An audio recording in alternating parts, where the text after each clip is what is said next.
नमस्कार विद्यार्थियों। हम जिस टाइम पढ़ रहे हैं वो है बौद्ध धर्म के बारे में अपन पढ़ रहे हैं। हमने लास्ट वीडियोस में बौद्ध धर्म के स्थापना से लेकर गौतम बुद्ध के महापरिनिर्वाण तक हमने सब कुछ पढ़ लिया। इसके बाद हमने गौतम बुद्ध की शिक्षाएं पढ़ी, उनके दर्शन को पढ़ा और बौद्ध कला के बारे में हमने पढ़ लिया। आज हम पढ़ेंगे बौद्ध धर्म के लोकप्रिय होने के कारण, कि बौद्ध धर्म इतना लोकप्रिय क्यों हुआ, उसके पीछे क्या रीजन है। देखो,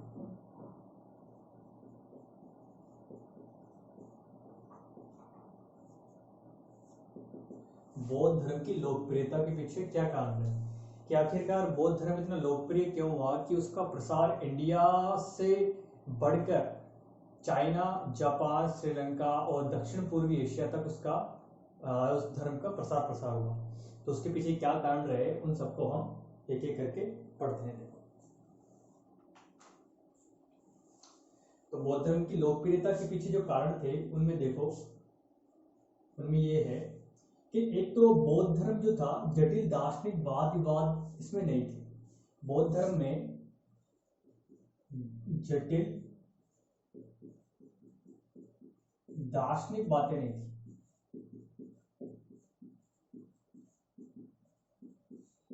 जैसे कि अन्य धर्मों में, जैसे हिंदू धर्म के जो वैदिक के दर्शन था उसमें काफी लंबी चौड़ी बातें थी और वो काफी जटिल थी, जिसको समझना बहुत ही मुश्किल था। मतलब आम आदमी के बस में नहीं था कि वो उनको समझ सके।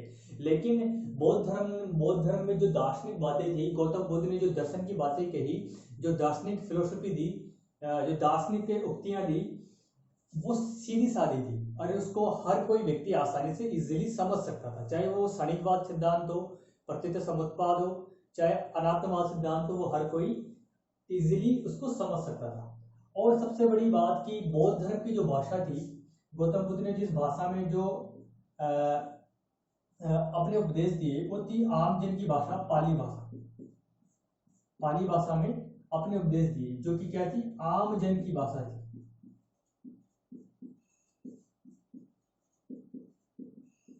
जबकि हिंदू धर्म के जो ग्रंथ थे वो संस्कृत में थे और संस्कृत केवल पंडितों की भाषा थी। हर कोई संस्कृत को उस टाइम समझ नहीं सकता था और आम लोग जो भाषा बोलते थे वो पाली बोलते थे, अर्धमागधी बोलते थे। गौतम बुद्ध ने उसी को अपना उपदेश का जरिया बनाया, उसी भाषा में अपने उपदेश देने स्टार्ट किया, जिससे कि उनकी बात को हर कोई इजीली समझ सकता था। इसलिए उनके धर्म को, उनके मत को हर व्यक्ति एक्सेप्ट करने लगा। अधिक से अधिक लोग उनके साथ जुड़ने लगे, किस वजह से, उनकी पाली भाषा में उपदेश देने के कारण।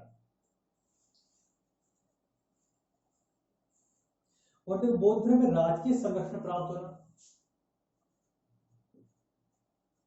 बौद्ध धर्म को राजकीय संरक्षण प्राप्त होना।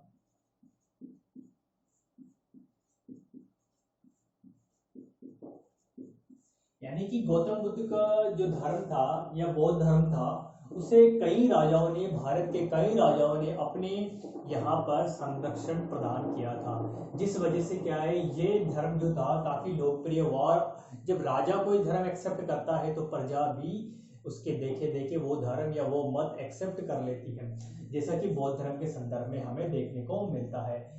हुआ क्या था कि गौतम बुद्ध के महापरिनिर्वाण के पश्चात ही अजातशत्रु ने उसके धर्म को अपना लिया। उससे पहले बिंबिसार ने उसके शिष्यता ग्रहण की थी। उसके बाद क्या हुआ, जितने भी मगध के राजा थे, कौशल के राजा थे या फिर लिच्छवी गणराज्य थे, आसपास के गणराज्य थे, उन सब ने क्या कर लिया था, बौद्ध धर्म को एक्सेप्ट कर लिया था। तो राजाओं के द्वारा संरक्षण दे देने के कारण क्या हुआ कि वहां की जो जनता थी, आम जनता थी, उसने भी उसको एक्सेप्ट कर लिया। गौतम बुद्ध के बाद देखा जाए तो कालाशोक ने भी क्या किया, बौद्ध धर्म को एक्सेप्ट किया। बौद्ध धर्म की संगीति बुलाई, सेकंड बौद्ध संगीति वैशाली के अंदर।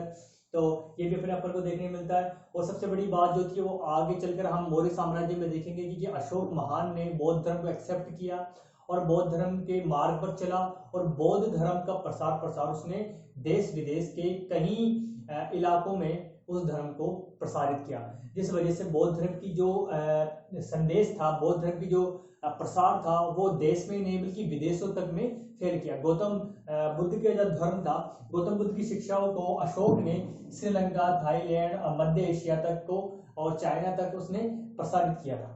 ये आपको याद रखना है। आगे चलकर कनिष्क कुषाण शासक कनिष्क ने भी उसको संरक्षण प्रदान किया, और बाद में चलकर जो बंगाल के पाल शासक थे उन्होंने भी बौद्ध धर्म को अपने यहाँ संरक्षण प्रदान किया। इस प्रकार से बौद्ध धर्म को राजकीय संरक्षण प्राप्त होने से उसकी नींव मजबूत होती चली गई और आम जनता में वो काफी लोकप्रिय होता चला गया। इस वजह से क्या हुआ, बौद्ध धर्म देश में नहीं बल्कि विदेश तक में इजीली प्रसारित हो पाए।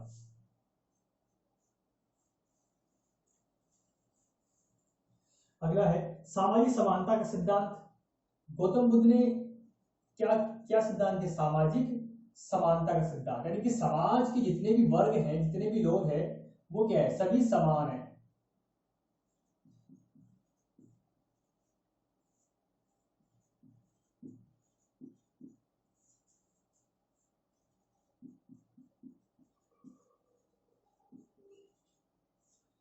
सामाजिक समानता का सिद्धांत। बौद्ध धर्म में क्या था कि वर्ग विभेद नहीं था, वर्ण व्यवस्था विद्यमान नहीं थी। गौतम बुद्ध के जो द्वार थे, मठ के द्वार थे, संघ के द्वार थे। गौतम बुद्ध ने जब संघ का निर्माण किया तो अपने संघ के द्वार सभी वर्णों के लिए खोल दिए थे। उसमें किसी प्रकार का कोई वर्ण भेदभाव नहीं था। किसी भी जाति का, किसी भी वर्ण का व्यक्ति गौतम बुद्ध के धर्म को या गौतम बुद्ध के संघ में आकर भिक्षु या उसके शिष्यता ग्रहण कर सकता था। तो गौतम बुद्ध ने सामाजिक समानता का सिद्धांत दिया, जिस वजह से क्या था कि जो वर्ग, जैसे शूद्र वर्ग जो था, जिसे अछूत और निम्न वर्ग समझा जाता था, समाज में जिसकी तौहीन की जाती थी, जिसे निम्न दृष्टि से देखा जाता था, उसने क्या कर दिया, गौतम बुद्ध के यहाँ संरक्षण प्राप्त कर लिया, उसकी शिष्यता प्राप्त कर ली। इस वजह से क्या हुआ कि वो वहां पर मठ में एक समान, एक इक्वलिटी वाला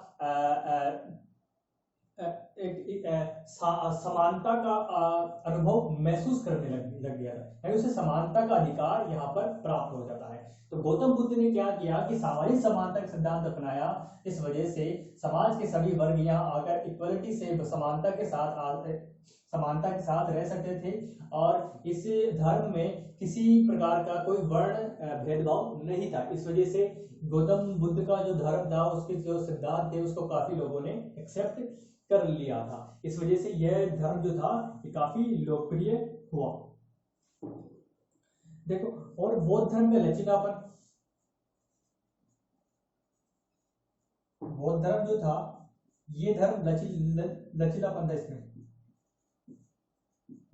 बौद्ध धर्म का लचीलापन यानी काफी इजी था ये लचीलापन, जिसमें क्या था, मध्यम मार्ग रास्ता अपनाया गया था। इस धर्म में बड़ी बड़ी कठिन बातों पर जोर नहीं दिया गया, बल्कि सीधा सास मध्यम मार्ग पर मध्यम मार्ग में जीवन अपनाने पर जोर दिया गया। जैसे कि अन्य धर्मों में बड़ी ही कठिनाईपूर्ण जीवन व्यतीत करने की बात की जाती थी, लेकिन गौतम बुद्ध ने अपने धर्म में क्या चलाया, मध्यम मार्ग को अपनाया। यानी कि ना तो शरीर को इतना कष्ट दो कि वो टूट कर चूर हो जाए या फिर बीमार पड़ जाए, ना ही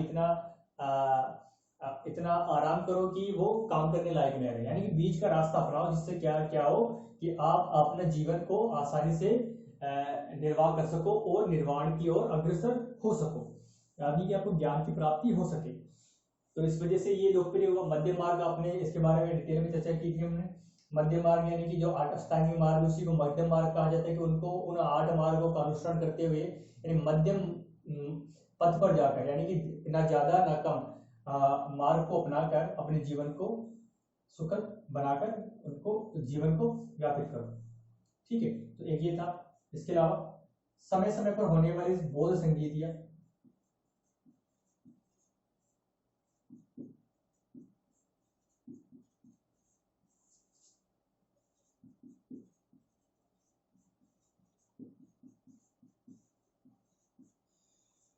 गौतम बुद्ध की महापरिनिर्वाण के पश्चात, यानी उसकी मृत्यु के पश्चात पहली बौद्ध संगीति हुई।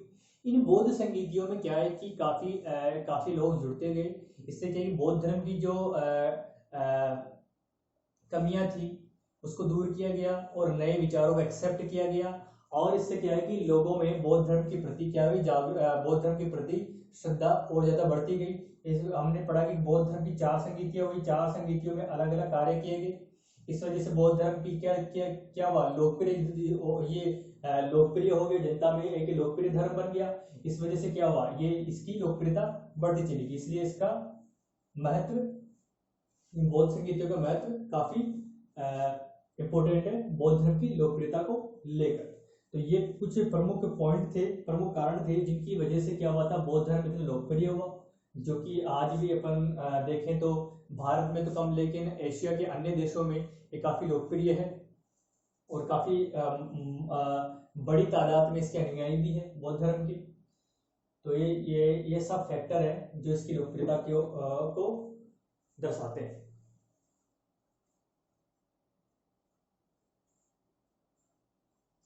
ठीक है, आगे देखो, ये लोग बौद्ध धर्म की लोकप्रियता के कारण है।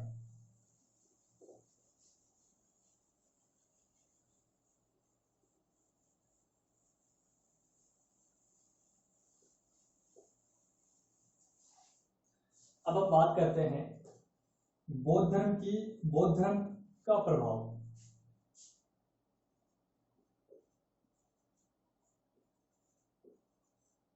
बौद्ध धर्म की उपादेयता या प्रभाव, यानी इसकी क्या देन नहीं, प्रभाव, इसका क्या प्रभाव रहा, क्या उपादेयता है। देखो, बौद्ध धर्म के प्रभाव में देखिए तो आर्थिक क्षेत्र में,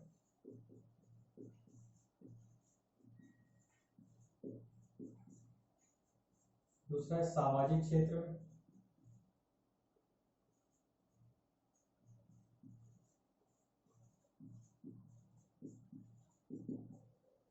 तीसरी बात की जाए तो आर्थिक क्षेत्र में, आर्थिक क्षेत्र कर लिए, राजनीतिक क्षेत्र में,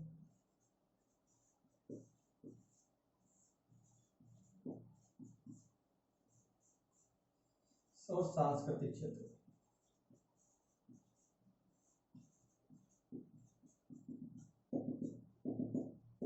इनके बारे में अपन डिटेल में चर्चा करते थे। देखो, गौतम बुद्ध ने जब धर्म की नींव डाली उस समय क्या हो रहा था, लोहे की खोज हो चुकी है, लोहे की खोज हो चुकी थी। लोहे की खोज के कारण क्या हुआ था, काफी सारे नए नए औजारों को निर्माण हो रहा था और अधिकतर लोहे का प्रयोग किया गया था युद्ध के उपकरणों के रूप में। और लोहे के फाल का भी आविष्कार हुआ, जिससे क्या है कि खेती की जो जमीन है उसको अंदर तक जो फाल है वो जाकर क्या करता था, खेत को खोदता था, जिससे कि बीज जो है अंदर तक जड़ अच्छे से मजबूत हो सके। इसके साथ ही नए नए नगरों का विकास हो रहा था, सिक्के प्रणालियां, चूंकि आर्थिक गतिविधियां बढ़ रही थी। और तो कुल मिलाकर ये है कि उस समय जो था वो आर्थिक गतिविधियों में काफी संपन्नता आ रही थी। और इसमें जो एक्स फैक्टर का काम किया वो किया था लोहा ने, और लोहे के कारण क्या है, नए नए राज्यों का जन्म हो रहा था, यानी 16वां जनपदों का निर्माण हो रहा था उस समय। तो इस वजह से क्या हो रहा था कि जब लोहे के नए नए हथियार बन रहे, तो क्या है कि क्षेत्रीयता की भावना बढ़ रही थी। और क्षेत्रीयता की भावना के कारण क्या हो रहा है कि साम्राज्यवादी जो गतिविधियां थी वो भी जन्म ले रही थी। और साम्राज्यवादी गतिविधियां जन्म लेने के कारण क्या है कि लोगों का आपस में हिंसा का बैरभाव होना भी स्वाभाविक था। जैसे क्या है कि एक जनपद दूसरे जनपद को हराकर उस जनपद को अपने जनपद में मिलाने की भरसक प्रयास कर रहा था। तो उस समय क्या था कि हिंसा का माहौल तैनात था। लेकिन गौतम बुद्ध के उपदेशों के कारण क्या हुआ कि बहुत सारे ऐसे राजा थे जो पहले हिंसक गतिविधियों के कारण क्या कर रहे थे कि साम्राज्य विस्तार कर रहे थे या फिर अपने उत्पादन को बढ़ा रहे थे और क्या कर रहे थे, अपने अपनी वैभवशीलता को प्रदर्शित कर रहे थे। लेकिन गौतम बुद्ध ने जो सिद्धांत दिया वो दिया था अपरिग्रह का, यानी ज्यादा गौतम बुद्ध ने भी दिया अपरिग्रह, यानी कि आवश्यकता उतनी ही रखो, और अहिंसा का सिद्धांत दिया। जिस वजह से क्या हुआ कि कुछ राजा जो थे, कुछ जिन राजाओं ने गौतम बुद्ध के शिष्यता ग्रहण की थी, उन लोगों ने क्या किया कि हिंसा के मार्ग को छोड़ दिया और अहिंसा के वो पुजारी बन बैठे। ठीक है। और साथ ही इस समय क्या हो रहा था कि सिक्के प्रणाली प्रचलित में आ चुकी थी और व्यापारी वर्ग का उदय हो रहा था, और व्यापारिक वर्ग के उदय होने से क्या हो रहा, ऋण जो जो ऋण ऋण देने की प्रथा विद्यमान हुई। और गौतम बुद्ध ने ऋण के क्षेत्र में क्या है कि ब्याज और सूद लेना वो क्या है कि वो गुनाह है। गौतम बुद्ध ने इस ब्याज और सूद के लेकर इसकी मनाही की। तो क्या हुआ, तो बौद्ध धर्म के जो अनुयायी थे उन्होंने धन की प्राप्ति के लिए धन संचित नहीं करना चाहिए, गौतम बुद्ध ने कहा। तो क्योंकि धन दरिद्रता, घृणा, क्रूरता और हिंसा की जननी है, परिणामतः धन दुर्भिक्षता में भी कमी है। तो गौतम बुद्ध के जो सिद्धांत था उसकी वजह से क्या हुआ, धन दुर्भिक्षता में भी कमी है। तो आर्थिक क्षेत्र में भी ये प्रभाव पड़ा। याद रखना कि क्या हुआ, लोहे के कारण क्या हुआ था, खेती में विकास हुआ, नए नगरों का निर्माण हुआ, हिंसक गतिविधियां हुई। हिंसक गतिविधि से क्या हुआ, गौतम बुद्ध ने जो अहिंसा सिद्धांत, तो अहिंसा का सिद्धांत, अहिंसा के मार्ग पर लोगों ने चलना स्टार्ट किया। और जो धन संचय ना करने के बारे में भी गौतम बुद्ध ने कहा, सूद ना लेने के बारे में गौतम बुद्ध ने कहा। तो लोगों ने किया कि धन संचय जो था वो कम करना स्टार्ट कर दिया, घूस लेना कम स्टार्ट, मतलब वो ब्याज देना बंद कर दिया। तो इस वजह से आर्थिक क्षेत्र में ये प्रभाव हमें उस समय देखने को मिलते हैं, याद रखना आपको। सामाजिक क्षेत्र में प्रभाव देखिए, उस समय क्या था कि वैदिक काल से जो वर्ण व्यवस्था चली आ रही थी उसमें क्या था, पहले कर्म आधारित थी, बाद में जन्म आधारित होगी। इसके साथ ही जो शूद्र वर्ग था, वर्ण था, इसको क्या कर दिया गया, इसे समाज के तीनों वर्णों से अलग कर, चारों वर्णों में से इसको अलग कर दिए गए, 3 वर्ण ऊपर हो गए, ये वर्ण सबसे नीचे आ गया। और क्या कर, इसके साथ ही अस्पृश्यता का बोलबाला हो गया। तो क्या थे, सामाजिक क्षेत्र में काफी सारे उस समय परिवर्तन हो रहे थे।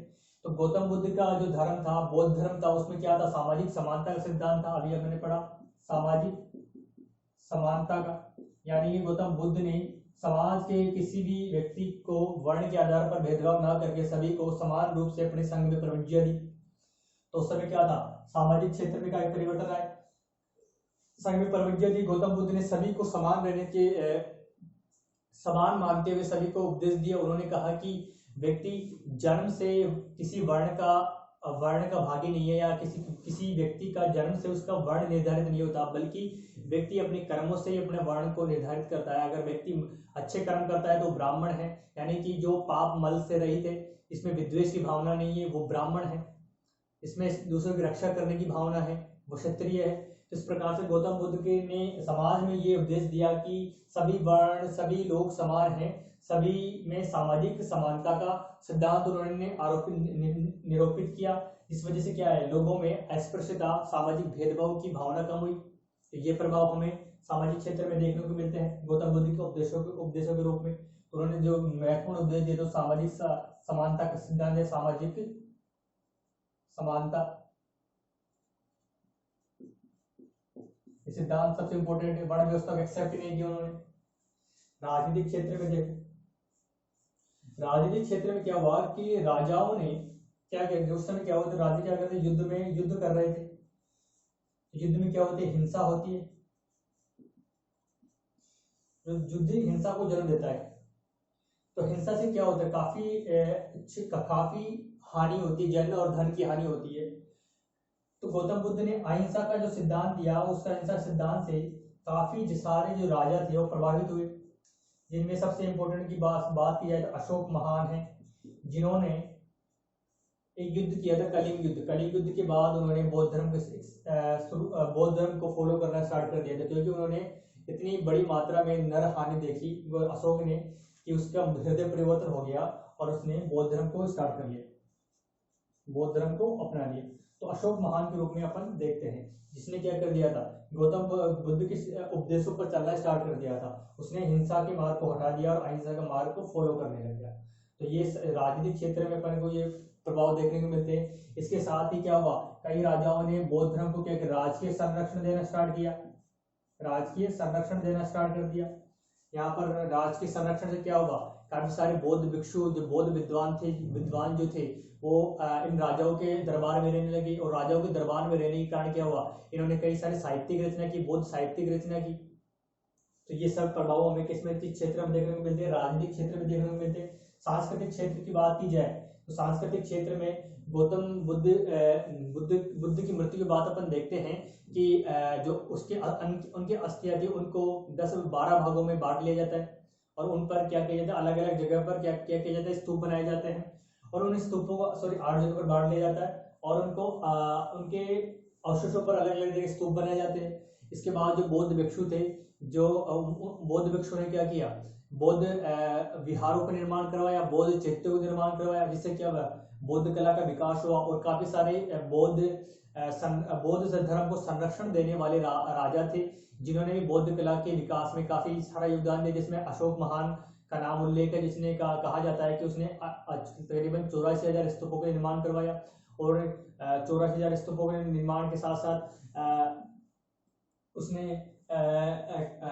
जो था बराबर की गुफाओं में बौद्ध गुफाओं का निर्माण करवाया। इसके साथ ही आगे जब अपन आगे के इतिहास में जब पढ़ते हैं तो काफी सारे ऐसे राजा हुए जिन्होंने बौद्ध गुफाओं के निर्माण में भी योगदान दिया, बौद्ध चैत्यों का निर्माण करवाया, बौद्ध स्तूपों का निर्माण करवाया। तो वो सब राजकीय मतलब कि बौद्ध कला के क्षेत्र में काफी सारा योगदान हुआ। सांस्कृतिक क्षेत्र में बौद्ध साहित्यिक रचना हुई, इन राजाओं के दरबार में काफी सारे बौद्ध विद्वान रहते थे, इनमें बौद्ध साहित्यों की रचना की गई। तो ये सब कला के, ये सांस्कृतिक क्षेत्र में अपन को ये प्रभाव देखने को मिलते हैं। तो ये 4 प्रभाव थे जो कि बौद्ध धर्म के ज्ञान के रूप में अपन देख सकते हैं। आगे देखो, तो बौद्ध धर्म की पायरेता थी।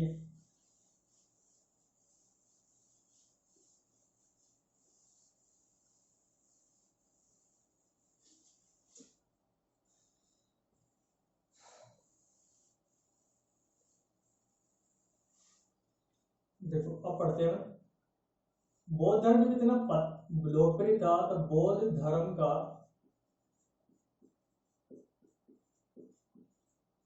पतन क्यों हुआ, इसके क्या कारण थे, बौद्ध धर्म के पतन के कारण।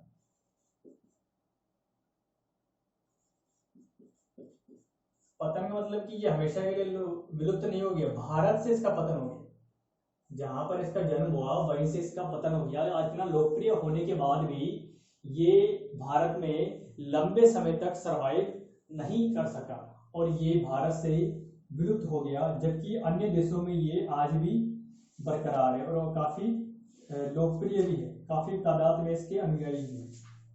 देखो इसके पीछे बौद्ध धर्म पतन के पीछे काफी सारे कारण हैं, जिनमें देखो बौद्ध धर्म में ब्राह्मणवादी क्रियाकलापों का समावेश।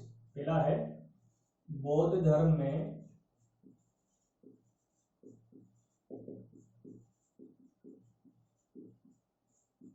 ब्राह्मणवादी क्रियाकलापों का समावेश, यानी कि ये ब्राह्मण धर्म मतलब कि वैदिक धर्म की बात करते थे, वैदिक धर्म को नकारते थे, लेकिन इन्होंने बौद्ध धर्म ने वैदिक धर्म के कुछ तत्वों को अपने अंदर आत्मसात कर लिया, जिससे क्या हो गया, ये लंबे समय तक सर्वाइव नहीं कर सका, क्योंकि बुद्ध को ब्राह्मणों ने विष्णु का अवतार मानकर वह बौद्ध धर्म को समाहित कर लिया। अतः बौद्ध धर्म ने अपनी विशिष्ट पहचान खो दी, क्योंकि उस समय क्या हो रहा था, देखो कि उस भारत में उस समय क्या हो रहा था,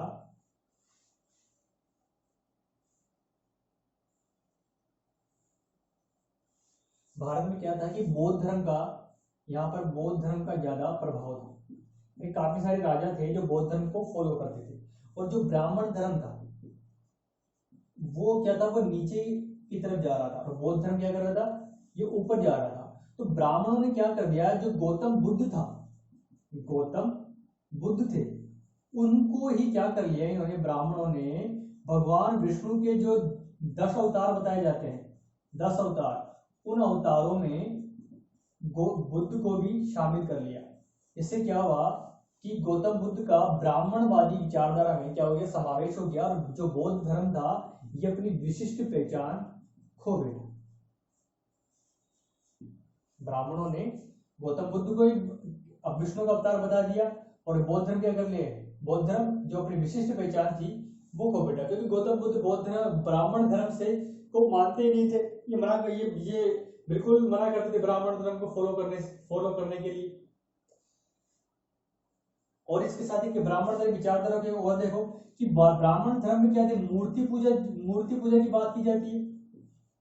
ब्राह्मण धर्म में मूर्ति पूजा की मान्यता है, लेकिन गौतम बुद्ध ने मूर्ति पूजा के खिलाफ बात की है।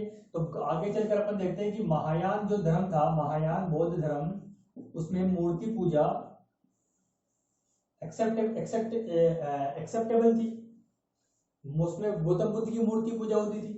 तो बौद्ध धर्म की जो प्रारंभिक पहचान थी वो विलुप्त हो गई, ब्राह्मणवादी विचारधारा इसमें आ रही है। इसके अलावा देखो इसमें तंत्रवाद का प्रवेश हो गया, बौद्ध धर्म में जो तंत्रवाद है इसका प्रवेश हो गया, जिसमें वज्रयान जो धर्म संप्रदाय है, वज्रयान है, इसके रूप में इसमें हम देखते हैं कि इसमें तंत्रवाद का समावेश हो गया। तंत्रवाद किसकी देन है, तंत्रवाद भी एक हिंदू धर्म की एक शाखा है, इसका बौद्ध धर्म में प्रवेश हो गया, यानी कि वे अपनी विशिष्ट पहचान जो वो बौद्ध धर्म ने खो दी। तो प्रमुख कारण था बौद्ध धर्म, ब्राह्मणवादी विचारधारा का इसमें समावेश हो गया था बौद्ध धर्म के अंदर। और बौद्ध धर्म उनके बौद्ध धर्म ने क्या कर दिया इसके साथ ही, और देखो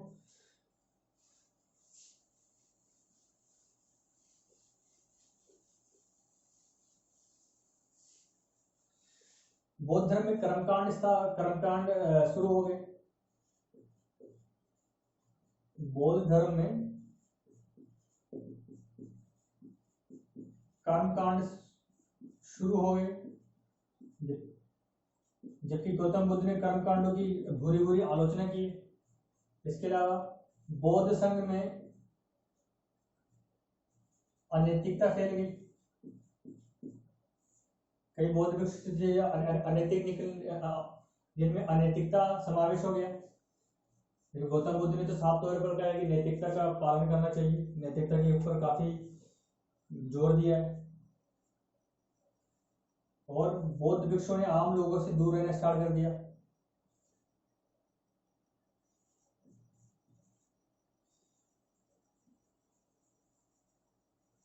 बौद्ध भिक्षुओं ने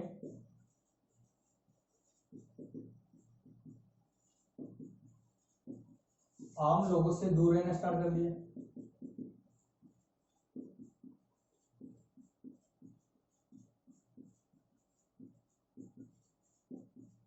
जब आम लोगों से दूर रहने लगेंगे तो बौद्ध धर्म का प्रसार कहां से होगा, लोग बौद्ध धर्म से कहां जुड़ेंगे।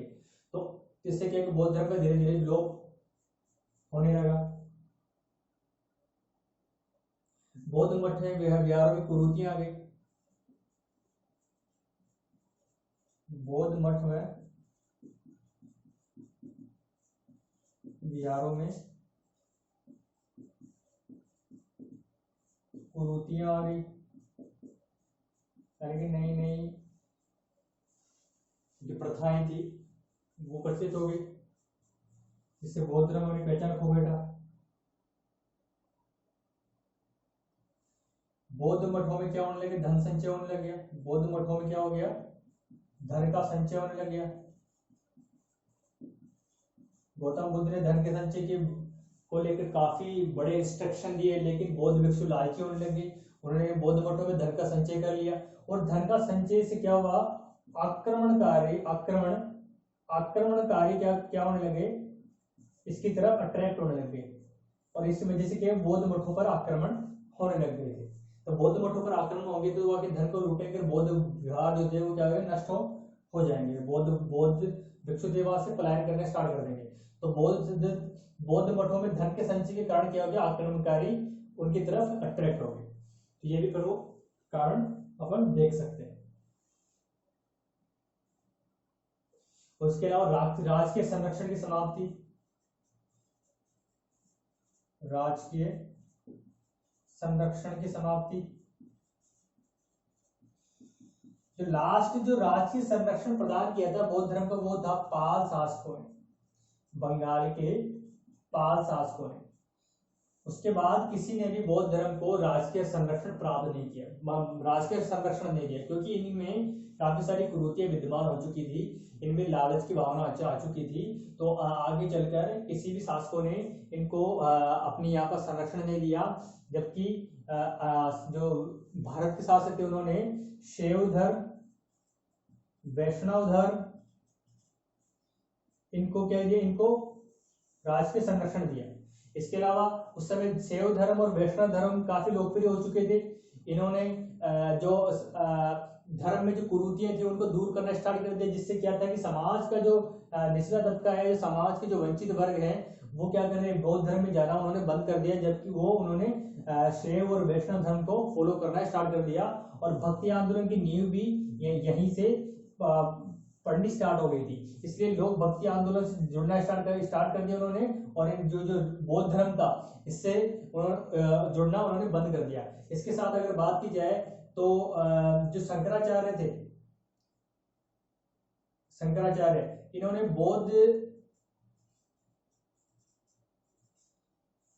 शंकराचार्य जी थे, इन्होंने बौद्ध भिक्षुओं से शास्त्रार्थ करके उनको यहाँ भारत से बाहर भगा दिया। कि बौद्ध भिक्षुओं से शास्त्रार्थ क्या है, यानी कि दार्शनिक बातें की, और दार्शनिक बातों में उनको पराजित किया, और पराजित करने के बाद उनको यहाँ से पलायन करने पर मजबूर कर दिया। तो इस वजह से बौद्ध धर्म का भारत से विलोप हो गया। लेकिन ये जो भारत से विलोप तो हो गया, लेकिन इसका दुनिया से विलोप नहीं हुआ। ये आज भी एशिया महाद्वीप के अधिकतर देशों में आज भी विद्यमान है, जिनमें आप चाइना देख लो, जापान देख लो, कोरिया देख लो, साउथ ईस्ट एशिया देख लो, श्रीलंका देख लो। इन सब में बौद्ध धर्म आज भी बड़ी तादाद में अपने अनुयायियों के साथ सर्वाइवल कर रहा है। तो इंडिया से तो इसका पलायन हो गया, लेकिन इंडिया के कुछ एक हिस्से हैं जिनमें कुछ 1% से भी कम बौद्ध अनुयायी रहते हैं, जिनमें अधिकतर पहाड़ी इलाके जैसे लेह लद्दाख और अरुणाचल प्रदेश, सिक्किम वगैरह, इनमें बौद्ध धर्म आज भी विद्यमान है। केवल भारत के अन्य हिस्सों में बौद्ध कला, बौद्ध स्मारक, बौद्ध कला के बौद्ध स्मारक मौजूद है, जबकि बौद्ध अनुयायी बहुत ही कम है। ठीक है, तो ये सब जो था अपने बौद्ध धर्म के आज जो पढ़ लिया, अपने आज पढ़ा बौद्ध धर्म के एक तो लोकप्रिय होने के कारण, बौद्ध धर्म के प्रभाव और बौद्ध धर्म के पतन के कारण। तो इस प्रकार से जो बौद्ध धर्म था ये कंप्लीट हो चुका है। नेक्स्ट वीडियो में हम नेक्स्ट टॉपिक के साथ पढ़ेंगे। तब तक के लिए गुड बाय। मिलते हैं नेक्स्ट वीडियो में। Thank you very much.